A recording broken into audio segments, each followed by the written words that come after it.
I'm Brian Murray, and I'm here to moderate the session, Advancing Policies and Investments to Achieve Global Sustainable Development Goals. In the year 2000, world leaders advanced an agenda with 8 specific objectives, the Millennium Development Goals, that established criteria and objectives for improving the human condition by 2015. So, environmental sustainability was one of the 8 goals that was established in the Millennium Development Goals. But it is also deeply intertwined with several of the other specific 8 goals, including eradicating poverty, reducing child mortality, even achieving universal primary education, which you cannot really do if you have school-aged children out gathering fuel wood and gathering water for the household, and combating deadly diseases such as malaria. Well, now here we are in 2015, and it's a report that was recently released, and by the threats imposed by future climate change. So the post-2015 agenda calls for all sectors and all institutions to come together to address these goals moving forward. Today we have 3 people who represent, in a terrific way, they represent 3 different sectors and institutional elements of our society who have worked on these problems for a good part of their careers. I'm going to introduce each of them, and then each of them will provide a few minutes of introductory comments, and then we'll open up to more of a dialogue.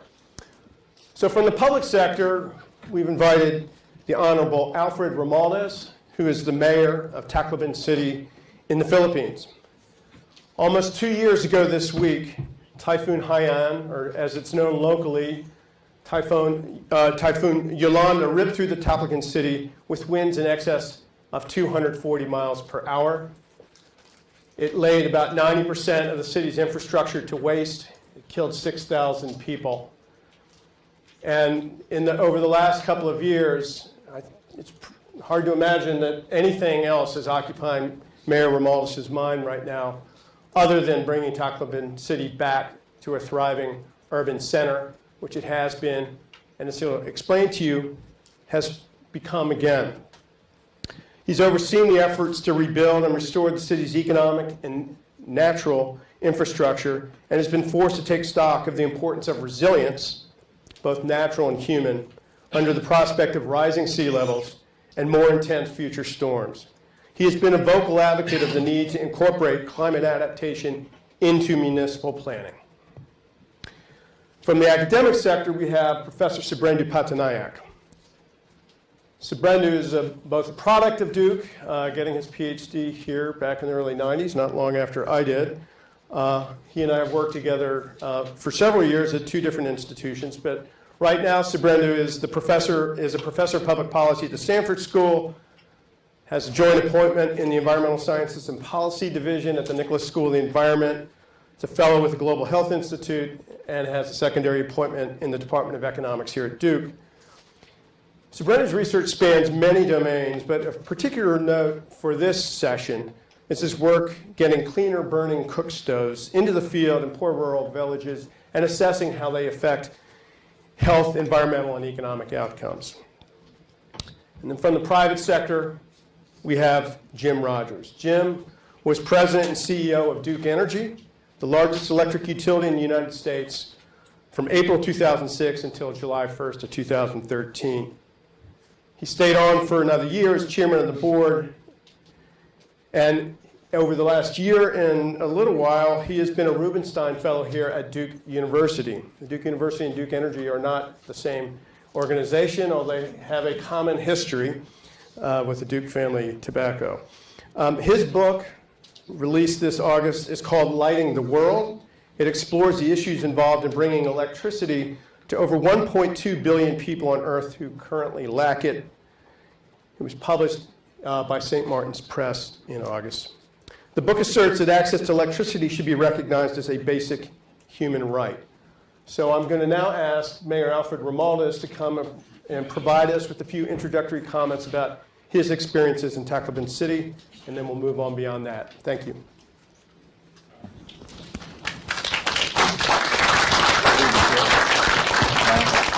over there? You can go wherever you want. Okay. Thank you. Oh, could we switch to the slide that says Romaldo's?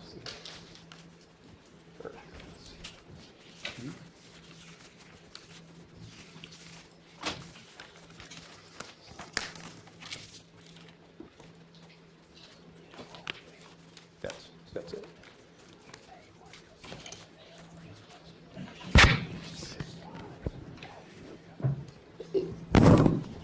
First of all, good morning to everyone, and congratulations, the Nicholas Institute for its 10th birthday.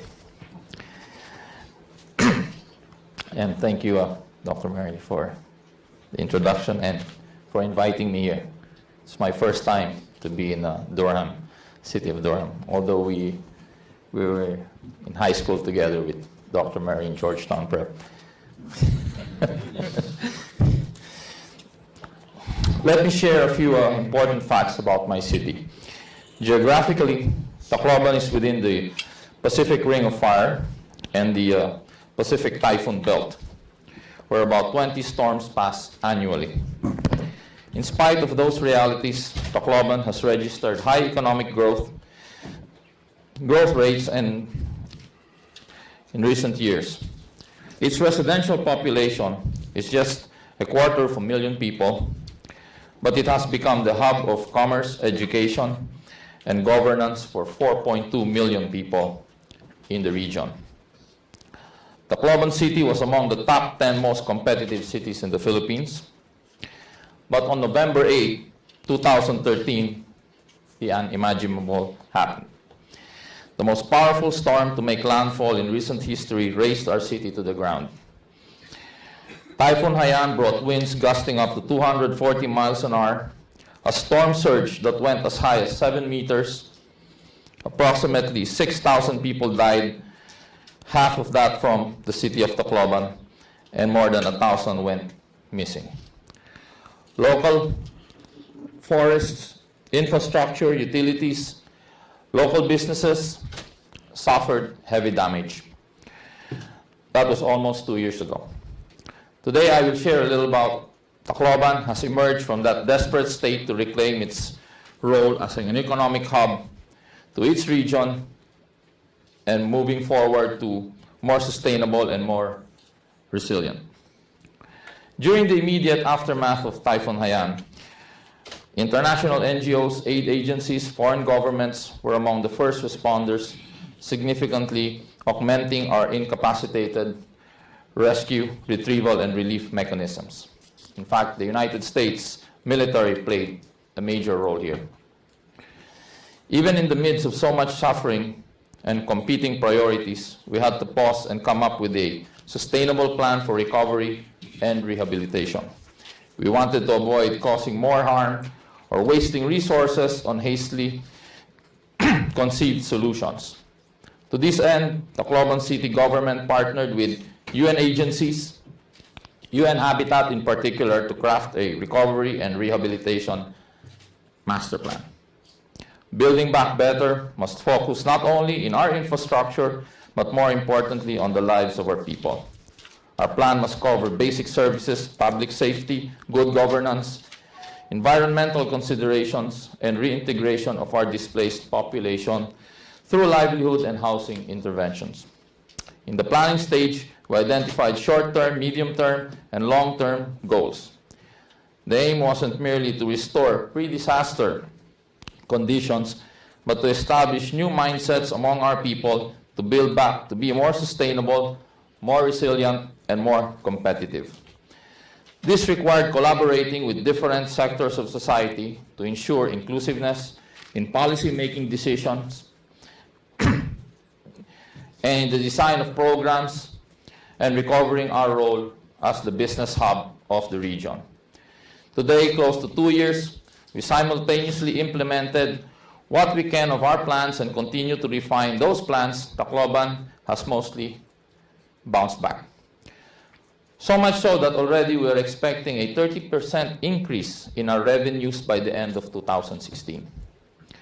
This is a testament to the indomitable resilient spirit of our people. Long-term goals. A Dutch team of scientists is currently conducting a study of our coastal areas. Their output will be recommendations for coastal protection strategies consisting of natural protection such as mangrove forest as well as man-made infrastructure. A community-based survey is presently being done to account for all families still living in unsafe zones and also the employment status of their members who are of legal age. The goal is to help empower those families toward economic resilience and create programs that will motivate them to relocate out of harm's way to safer areas. This should also have the effect of clearing coastal settlements for conversions to buffer zones and perhaps even coastal reforestation.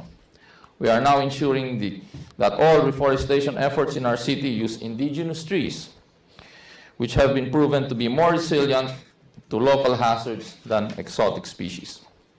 In fact, a Korean firm is building a waste-to-energy plant in our city, which should help alleviate the glut of plastic waste in our area. New linkages with the academe and development professionals have given us access to maps and simulations of our geophysical and climate hazards, as well as climate change projections for our city. We now seek to put all this collated data to good use in planning our adaptation to new climate normals. We have identified and legislated laws to protect our watershed areas and continue to identify sustainable solutions with the private sector regarding our water supply. We are working on a custom local building code that will institutionalize our learnings from the Haiyan experience.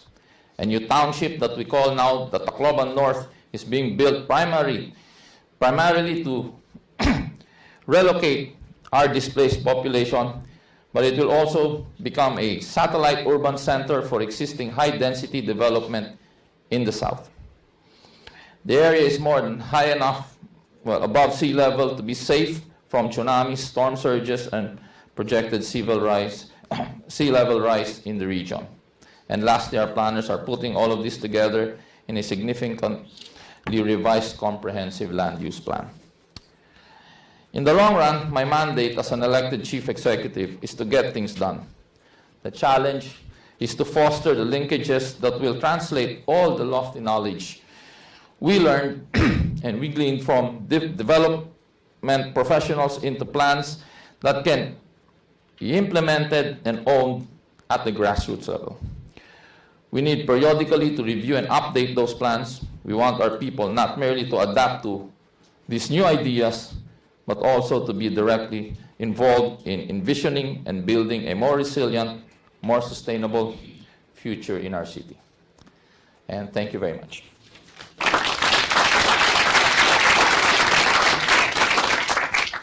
Thanks very much, Alfred. We're gonna keep questions and comments and discussion until after the opening comments.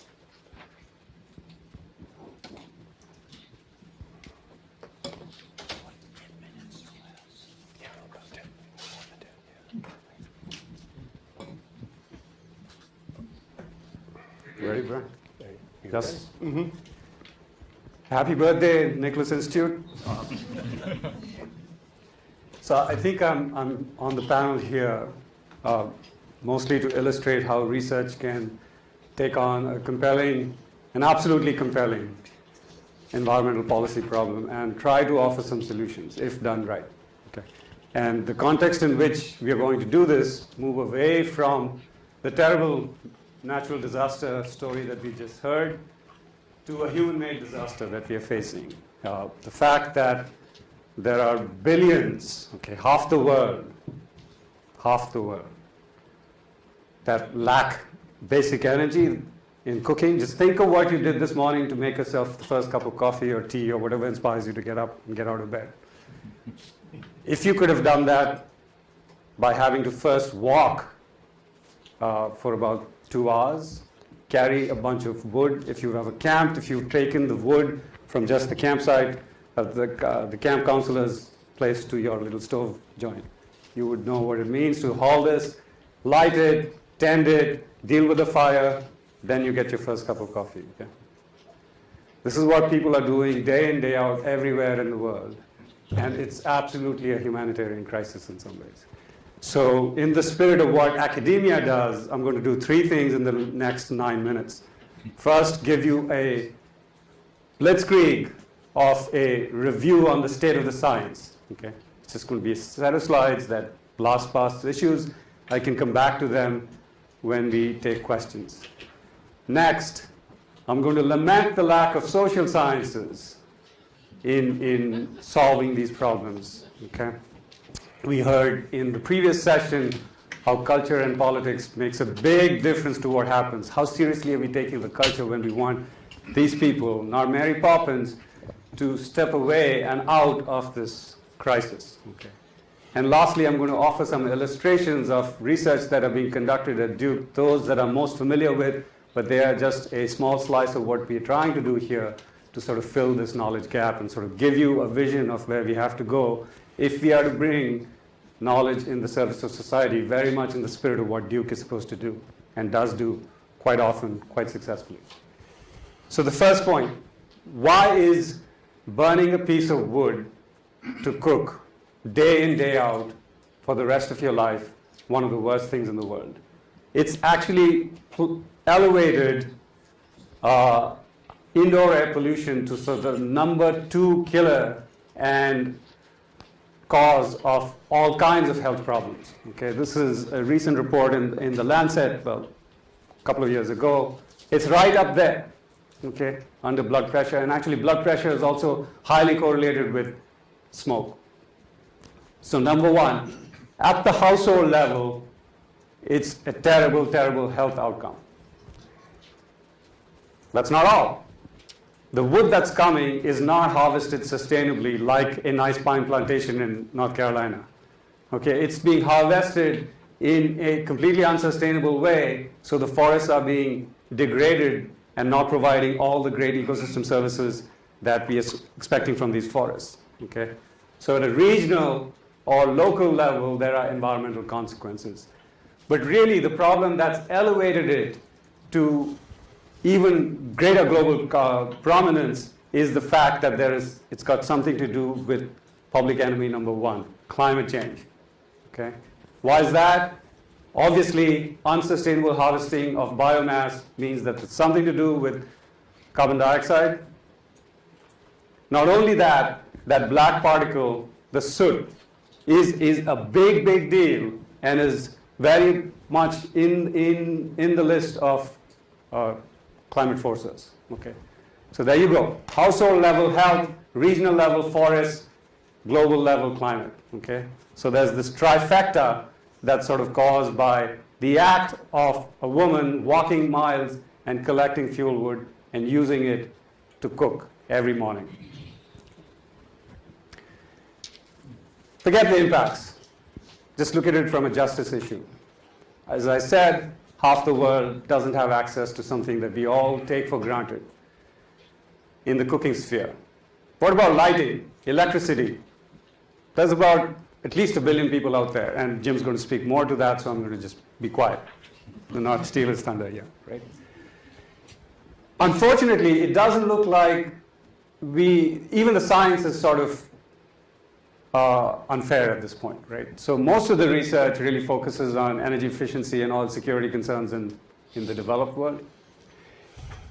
For that minuscule that actually focuses on rural energy programs, it doesn't focus on cooking and the household. It focuses on small industry, which has a role for sure, but what about these 3 billion people who are supposed to sort of benefit or not from this? And finally, the science, unfortunately, is also heavily biased towards not looking at the R&D is not there, and sort of the complex list of problems that we have are not being taken care of, right? Okay. I said this is a horrible thing. Obviously, I showed you a couple of slides. That means that there's a bunch of scientists working on it, and they will tell you that there are many unknowns about the regional effects, the household effects, or the local effects, right? But I would say that there are many, many, many more unknowns about the implementation of programs and policies and projects and initiatives on the ground to change the scenario. Okay, the implementation is not treated as a science, which is what social sciences are supposed to do, where there's a hypothesis, you go test it, and then you offer it that knowledge in the service of society so that you can turn it into policy. Okay? There is a big gap between knowing what we know and doing it on the ground. Right? What do we know? We know the usual story. We've dismissed this myth that there's a ladder, and like Mary Poppins, you're going to climb up this. Most households stack. They don't step. They keep the old technology and they take the new one, kind of. All right? So you never see all these benefits flow out because they're still burning that other dirty fuel outside. Okay?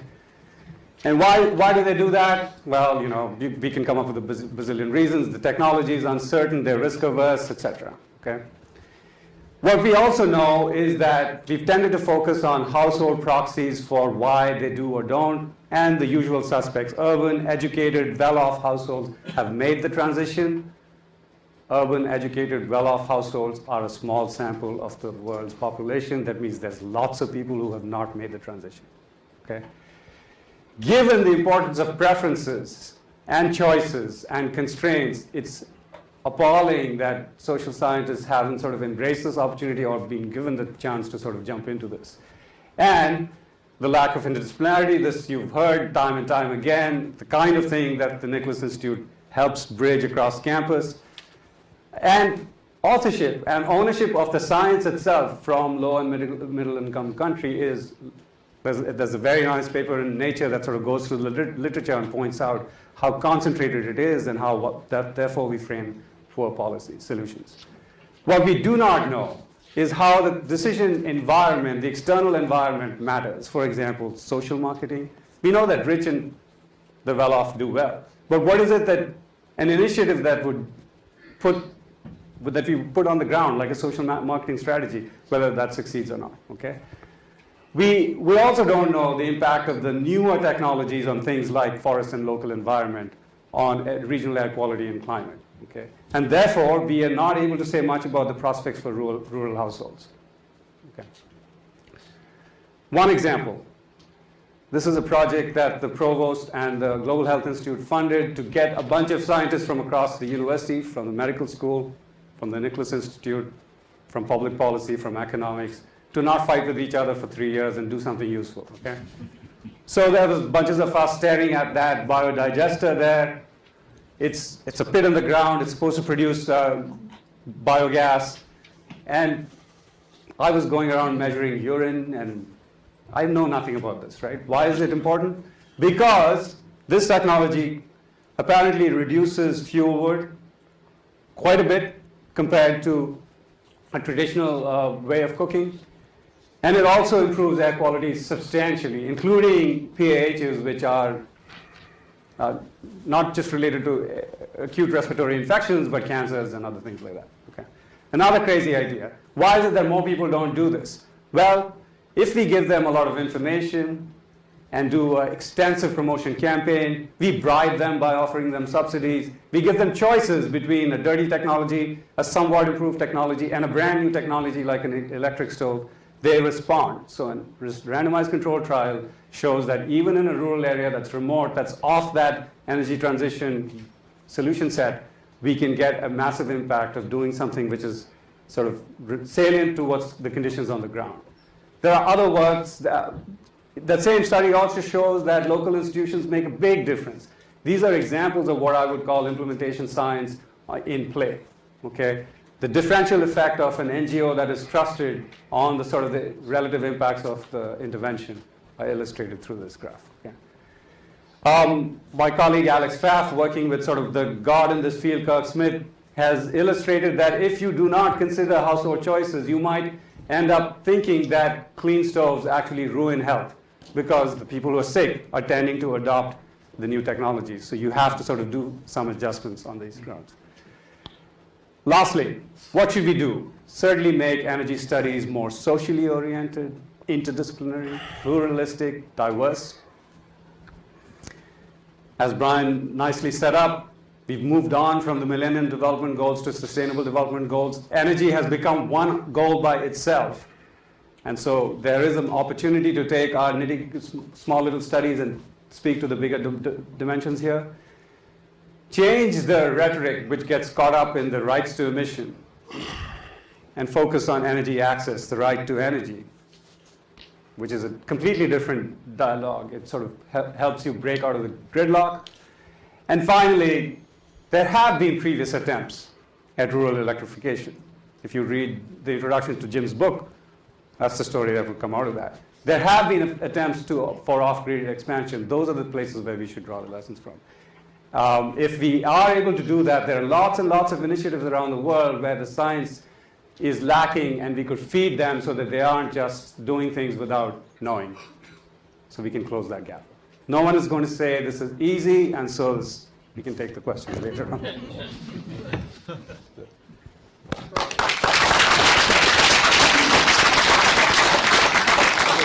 Jim, it's all yours.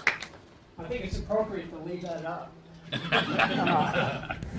First of all, I'd like to congratulate and thank Tim for his leadership at the Nicholas Institute over the last decade. The work that's been done, as Bill was talking about, has really been transformative, and really appreciate it very much. I'm delighted to be here. Some of you in the room know I have difficulty dealing with change. And evidence of that is that moving from Duke Energy to Duke University meant I only had to change one word in my calling card. And that made it pretty smooth. And I've really enjoyed being at Duke over the last year. Tim, Tanya, and I worked together for what I believe is a first-of-a-kind teaching of a course about renewables and world poverty this time last year. And that really informed me as I was working to try to finish the book, which in the last 3 months became the damn book until it was actually published. And that happened in late August. So that's all good. This issue of 1 out of 7 people on the planet with no access to electricity is an issue that people have not paid attention to. It's almost like there is a blind spot. I read books in preparing for the book. I read books talking about lifting people from poverty, not a mention of providing electricity. I read books about providing health care, food, clean water. No mention of access to electricity. Maybe access to electricity is just not sexy. You know, maybe that's the reason. But maybe the reason, as you reflect on it, is that none of us in this room have lived without electricity. It is so back of mind that we don't think of it as a solution to help drive other problems. I actually have come to believe that many of the intractable problems that I just listed become much more doable once people have access to electricity. Now, the 1.2 billion number is only growing. If you look by 2030, it could be equal or greater than that as the population grows around the world. It's not going away. Most of the efforts are small, thinly capitalized, and actually there's many impediments to this. Let me just give you a few to kind of trigger a conversation. One is many of these governments in these countries, for a variety of different reasons, really don't embrace rural electrification. Actually, we had a slow start here in the United States. You go back to the 1930s, 1 out of 10 farms in the US had no access to electricity. And one of the first understandings of this is when I was a young CEO, and I read a book by Robert Cairo about Lyndon Johnson. It was all about Texas. And that chapter talked about the impact it had on women by bringing electricity to the farms in Texas. one of the signature works Lyndon Johnson had achieved. And that transformed the lives in a dramatic way. When you read that chapter, it brought it to life. And for a young CEO, it gave me a sense. Sure, I grew up in a house that was built in the early 1900s. It didn't have electricity when it was built. Yes, we had a fireplace in every room. Yes, we had a coal chute in the basement. I never lived during that time. I never appreciated what it was like. But reading that chapter by Robert Cairo brought it to life for me and gave me a sense of mission in my work as CEO. So for more than 25 years as CEO, I recognized that every morning when I woke up, I was transforming the lives of millions of people who woke up with access to electricity. But that kind of gave me the first glimpse of what now has become my mission in terms of trying to solve this problem. I mentioned that governments are reluctant. They believe that they should have access to first world power. First world power for them is coal, it's oil, it's gas to generate electricity. And not surprisingly, the World Bank and other development banks basically fund their appetite. In fact, the World Bank only uses 1.5% of the revenue it disperses for rural electrification. So you have a system here that's trying to replicate the system we have in the United States, and all of us here know that we have to change the system we have here if we're going to move to a low carbon market in the future. We've got to change it. The other impediment has been cost-effective technology. I wouldn't be standing here talking to you today if it was 10 years ago, because solar panels were a different place. The solar costs have come down so dramatically. Storage technologies are coming on fast. They haven't had the decline yet. They will in the next decade. But here's the reality. It is cheaper to go to these villages and install this ladder of technologies, all solar driven, from solar lanterns to small home solar, larger home solar systems, all the way to microgrids, where solar plays a key role, as well as storage, as well as gensets, to start to move toward 24/7 electricity.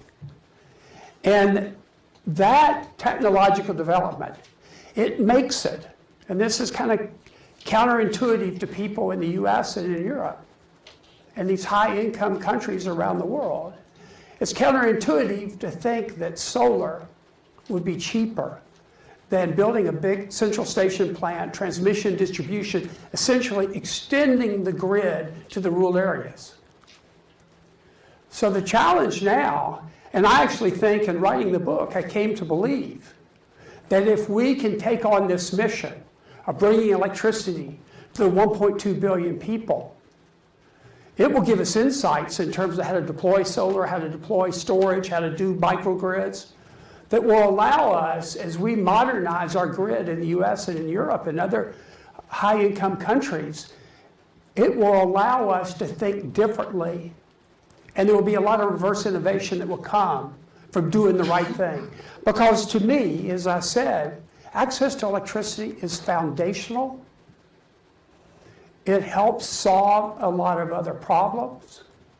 And the one that I think, and that's why I'm such an advocate that it should be a basic human right. I mean, the UN, speaking of blind spots, Brian mentioned the Millennium Development Goals. They didn't even talk about access to electricity. The UN is supposed to be paying attention, understand the relationships and how you lift people from poverty. They didn't get it. They didn't understand that access to electricity made a difference. They missed it.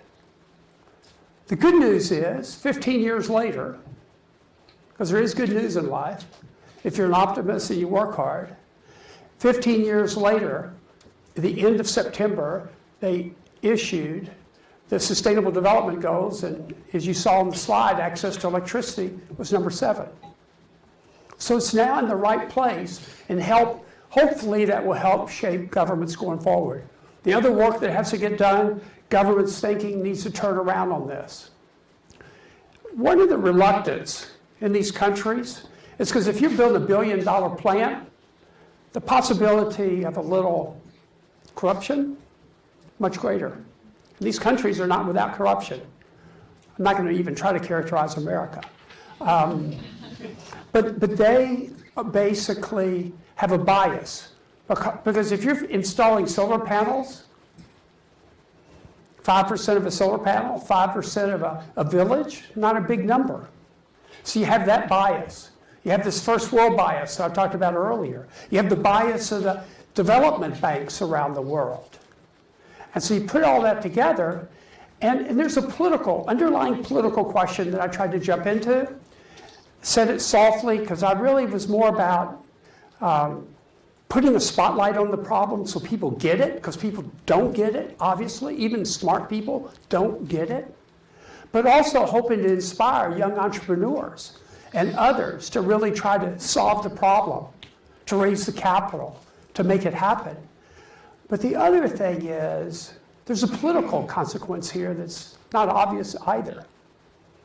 And that is that if you keep all the rural poor without access to electricity, without economic development, without growth in income. I mean, 1 billion people live with less than $2 a day. All those people, you keep them down. Politically, you have more control within your country. That's a tougher issue to address and to solve.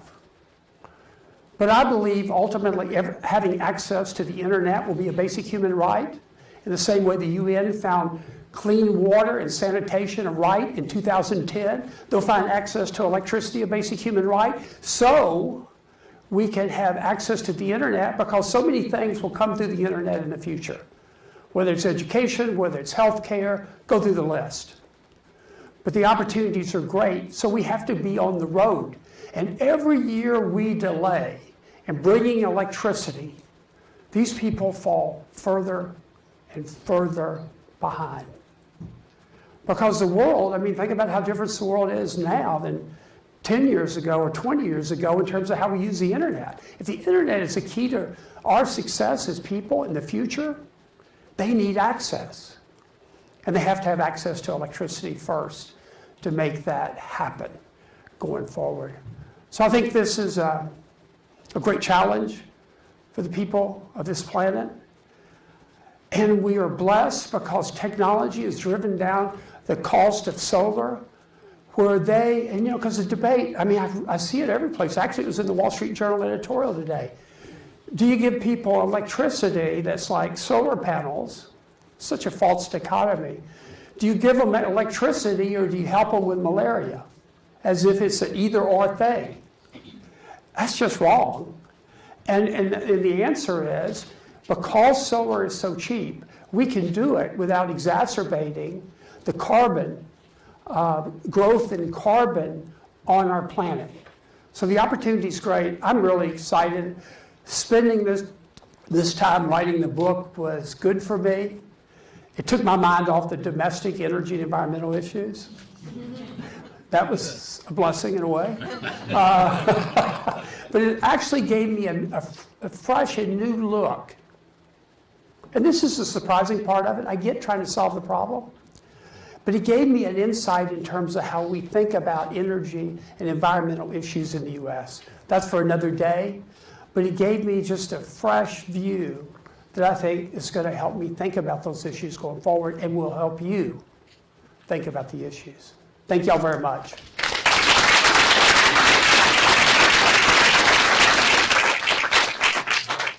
Thanks, Jim, and thanks to the whole panel for really a very stimulating set of comments to kick off this session.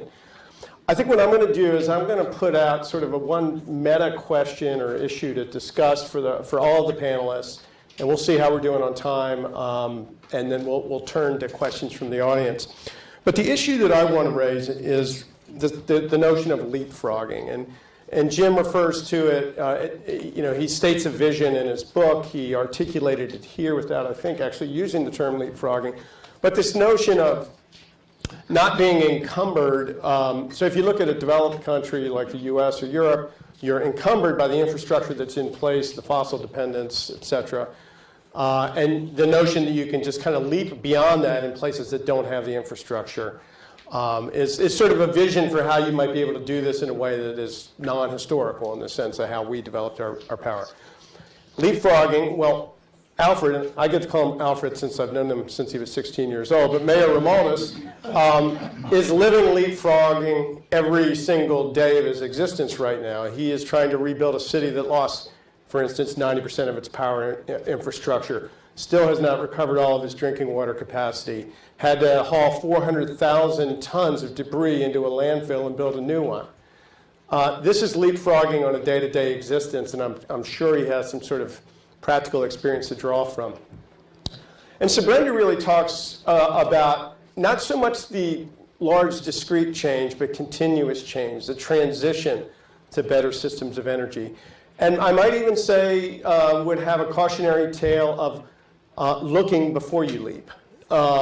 And so I wanted to sort of set that out for you. I think I'll just ask each of you in the order that you spoke if you have any thoughts about this notion of leapfrogging and what its applicability is to some of the most serious problems that you're dealing with.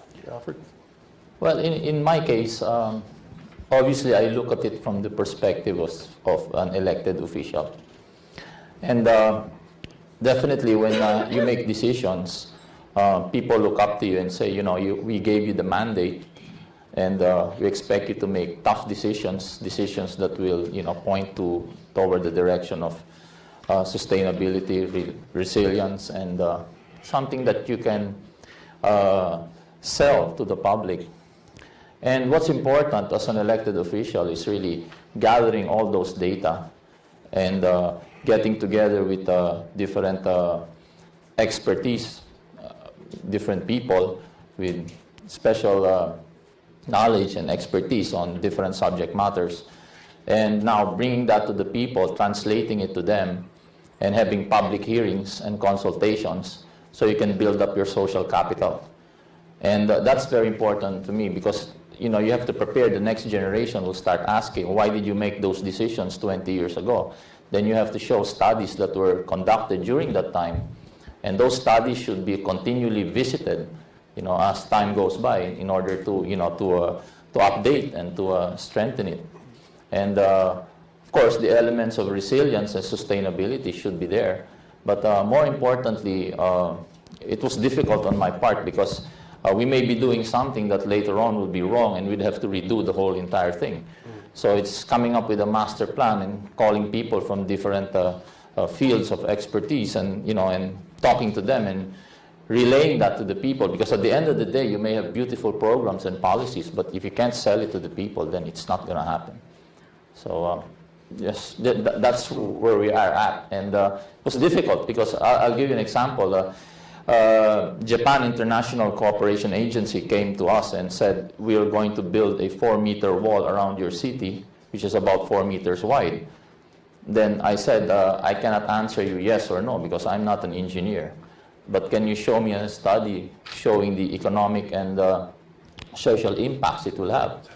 And that's when I was able to get the Netherlands government to come in with their people to do a study. It's a 6-month study. So that's how we do things in the city. And we're very aware of the, you know, politics was mentioned earlier on in the introduction, and I agree. But in fact, in our case, politics is good, but there's good politics and there's bad politics. So we have to move toward good politics and practice good politics, which is really for the people. Thanks, Albert. Well, I think being with an institution that tries to supply science and deep thinking to policymakers, it's good to know that there are policymakers who are not only will use it, but are looking for it. So that's great. Yes. So Brenda, look before you leap. Yeah, so Is that fair? I just want to stop here. So I think we still haven't found a one-handed economist, right? So let me, on the one hand, Half the people know the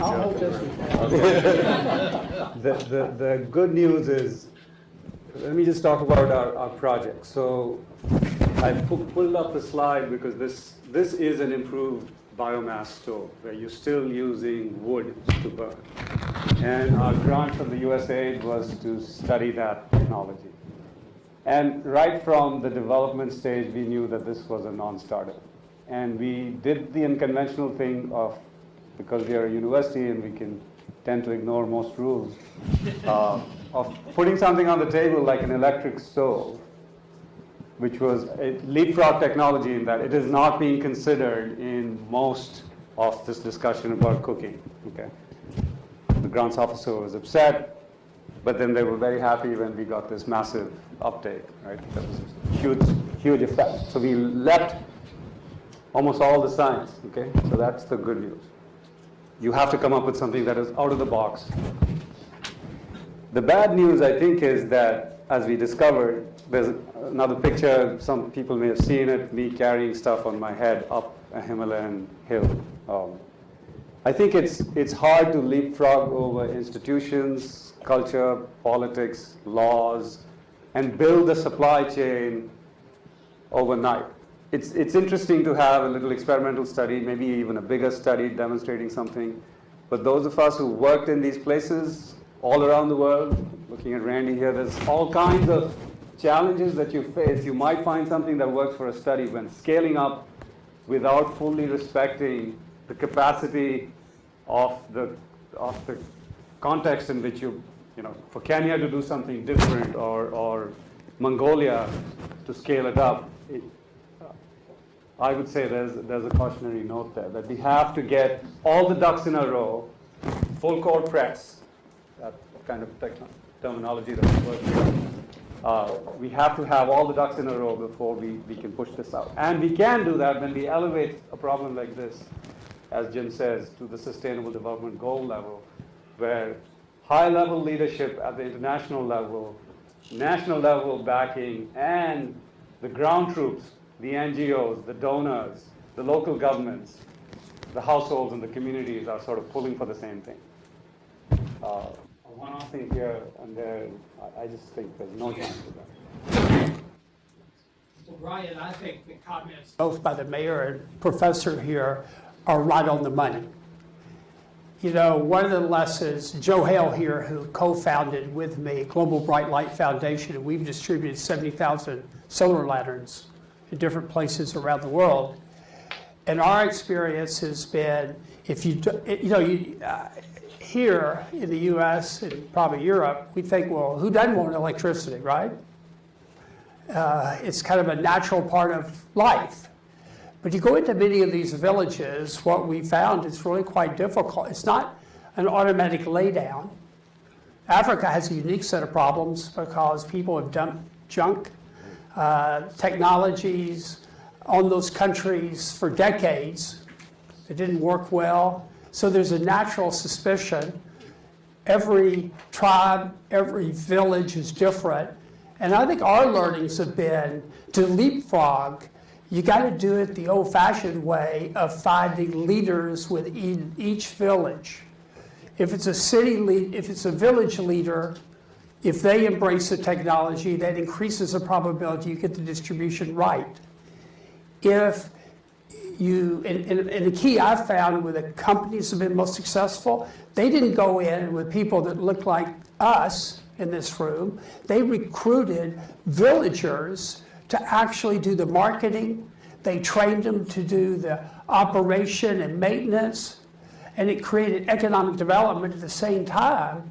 It led to the deployment of solar panels. I mean, the other problems that we had, I mean, just to give you kind of, make you laugh, I mean, we've had governments take solar lanterns saying, you know, we don't make them in this country and we're not going to give you back yours. We've had countries that subsidize power, who subsidize kerosene, really make it difficult to make the economics of solar lanterns and small home solar systems works. Plus, they put tariffs on it to raise the rates even more for their people. So you have to work at the village level. You have to really listen, understand, bring people in. It's just the same thing you have to do every place. But you have to bring the government along. It's the regional government. And you know, in one situation, and actually in Argentina, where we were trying to build a micro hydro facility for a regional primary school at Cochico. And kids came and stayed for 3 weeks and they went home. They only had access to electricity 4 hours a day. And it was only when we built that microhydro facility, along with the gen set, that we were able to get 24/7 for the school and for the village. And it was only in the celebration of it that we met with the governor of the province, who basically had the capability to convince the government to let us have our solar lanterns. He couldn't eliminate the tariff, got that, but he at least could get them out of customs. What seems like an easy to do thing is really quite difficult. The last thing I would say is this convergence of technology. 90% of the people in Africa, sub-Saharan Africa, have cell phones, not smartphones. Mobile banking they lead the world in mobile banking. You combine that with solar, and you combine that with the internet and remote technologies. There's a company there called Off Grid Electric in Tanzania that's really been able to work within these different villages. And they have what I call Apple-like devices within their homes. And they are monitoring the use, and they're selling electricity as if they're selling a liter of kerosene. Because people sometimes can't afford to pay more than for a liter of kerosene. But they use technology, they use mobile banking, they use the internet to be able to make all that happen. So I'm really optimistic about what could happen. But it is not, it is not just the UN going Sustainable Development Goal. It's a lot of work and a lot of levels to make this reality. Maybe about a 1-minute rejoinder from each of you, and I'm going to see if I can connect. I mean, Alfred, local village leaders. I mean, it's a big village, 250,000 to 1 million people, but that is really important, and you need people that are trusted to.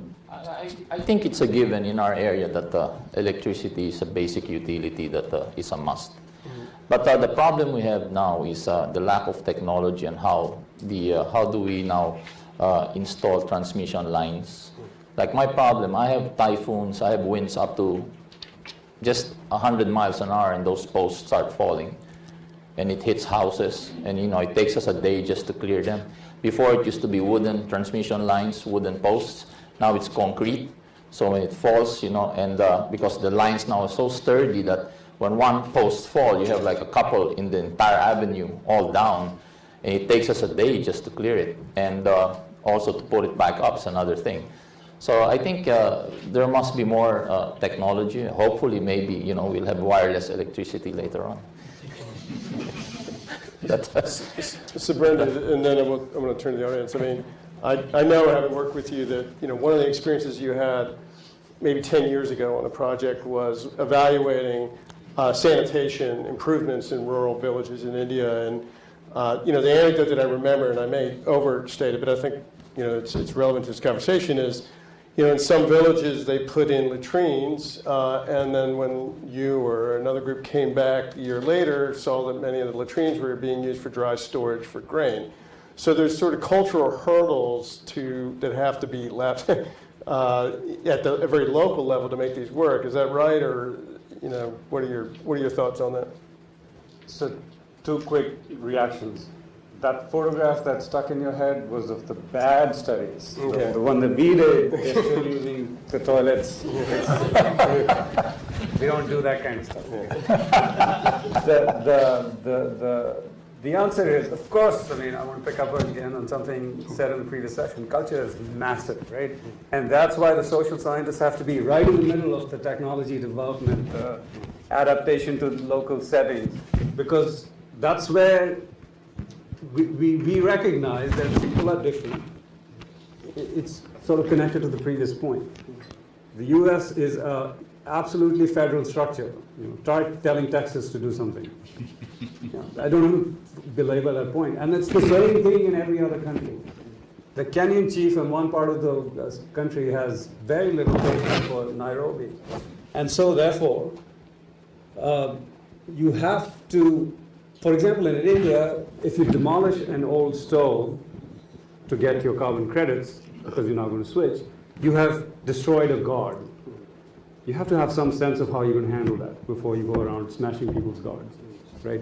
So that's part of the whole, spend some time to understand how anthropological, sociological, psychological constructs are useful to get people on board, for the local leaders to completely own the problem, for local level development of the technology, modification. They do all kinds of creative ways to charge their phone. You were talking about the story of people walking miles. But they will take they'll steal something out of somewhere else, rejig it, and it'll work. And that's the kind of innovation at the local level, which is both locally appropriate, but also culturally what they can handle, that we have to be completely mindful of. Brian, one other leapfrogging idea is the focus on low energy televisions, refrigeration, could at the end of the day help us leapfrog in the United States to using even more efficient refrigeration, televisions, other appliances that we use today. But I heard a leader of a company doing business there and said, if you don't find a way to make it more efficient and make it cheaper, it's just not going to work. And I actually think that mandate is really going to help on the demand side, not just there, but here. So you need that power in your life. I've got about 25 more questions I could ask, but I have a feeling you guys are going to have better questions. All I would ask is when you ask a question, just identify who you are. Jim? Jim Salzman, formerly of Duke, now at UC Santa Barbara, UCLA. Speak up. We've been talking about rural, but I was curious, and one of the great trends we see is growing urbanization. Huge numbers of folks are moving into cities, obviously you're seeing that as well. What about the aspects of energy in these urban societies? We've got favelas and other sort of areas, and you see these urban areas just exploding.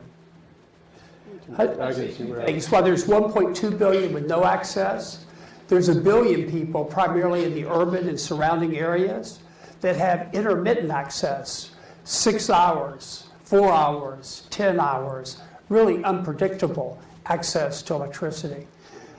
I think there's another side to the thing. If you can create economic development in these villages, if you could create education, 1 billion people go to primary schools without electricity.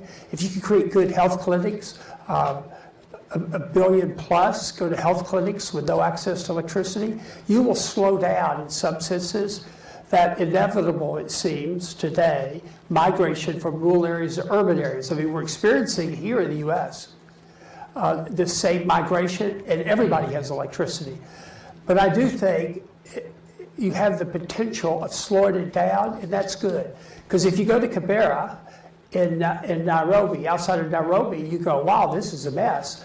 Are people moving they're actually moving from a better place to a worse place in order to get jobs and have some access, even intermittent, to electricity.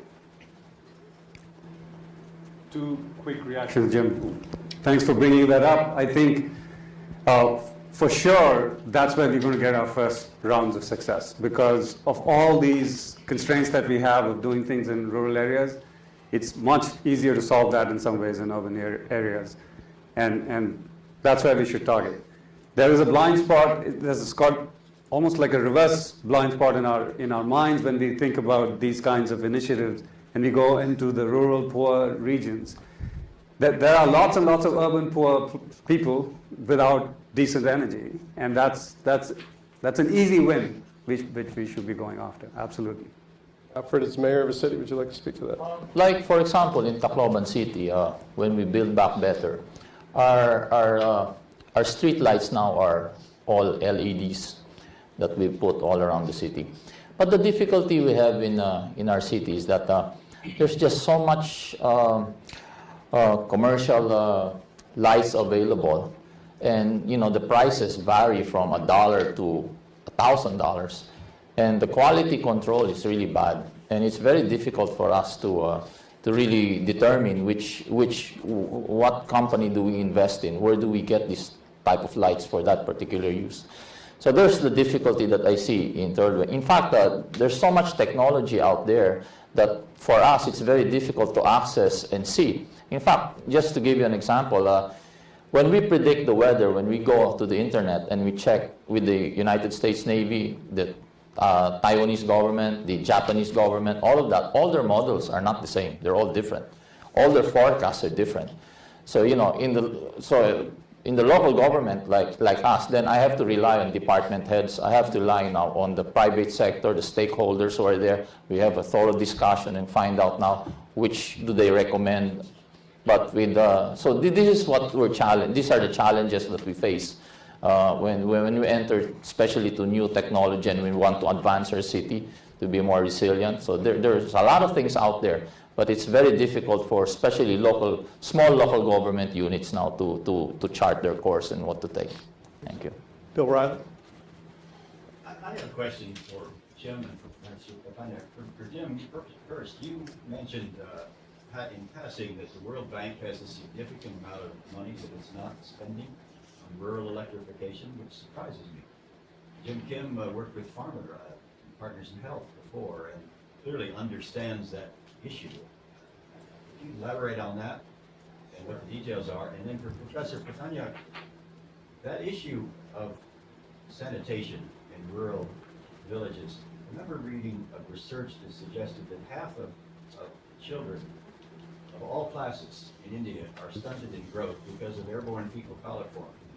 I would have thought that a major thrust in health, nothing else, would be to address that problem. And I wondered, the Millennium Development Goals had a great impact, added significantly the number of people who have access to sanitation. Did they miss India? And if so, is that now getting to be a priority? It has not been? First, I'd say President Kim totally understands the issue. Of the World Bank. He's the president of the World Bank. But, you know, all organizations have bureaucracies. And they have tradition, they have history. And most of what they have done is central station, although they have moved toward what I would characterize as utility scale renewables. They're funding more of that. But they have been reluctant to fund, and that's the 1.5% number, reluctant to fund rural electrification. So is that local government membership, constituency problems for the bank? Is that why? I think it is, because you remember the governments are not really keen, in many instances, to do electrification in the rural areas for a variety of reasons that we talked about. Two quick responses again. One, partly just answering some of his questions because I've been in these discussions. The simple calculations on rural electrification right now is that the grid part of it really makes it expensive. And some of these ideas about off-grid expansion is where the future thrust has to go in some ways, because the grid really makes it, especially when it's mismanaged, it makes it a non-starter for some people, right?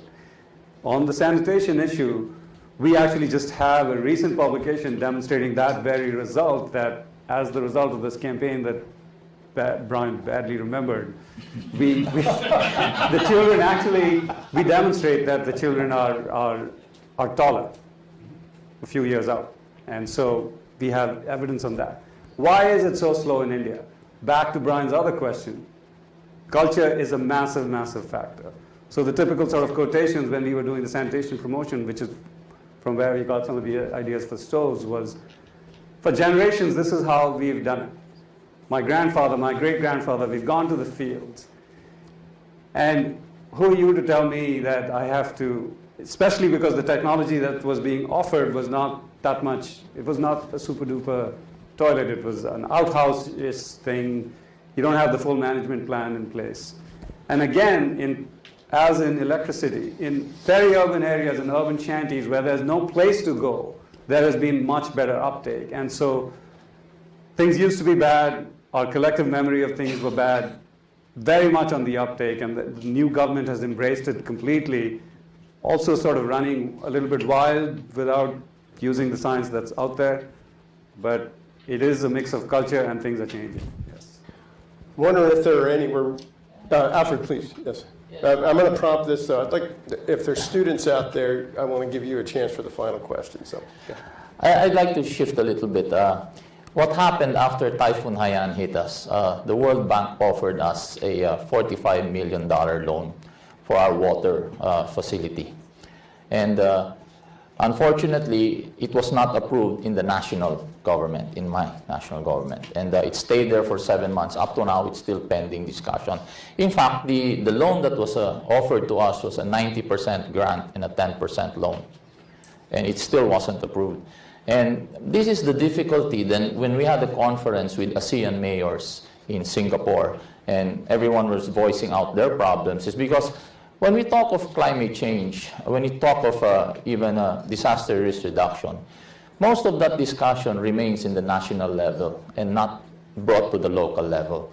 And that's the frustration of many mayors, even capital city mayors, that we say, you know, that obviously, you know, capital cities are the economic powerhouses of countries, and we're kind of left out of that discussion. And it's mostly in the national level where the president and the national government makes all the decisions, and you know, they don't get to participate much with the local government. Thanks, Aaron. Any student questions out there? For us? Yes. Final question. My name is Faraz. I'm a second-year PhD student in environmental economics. My question is to the panel as a whole.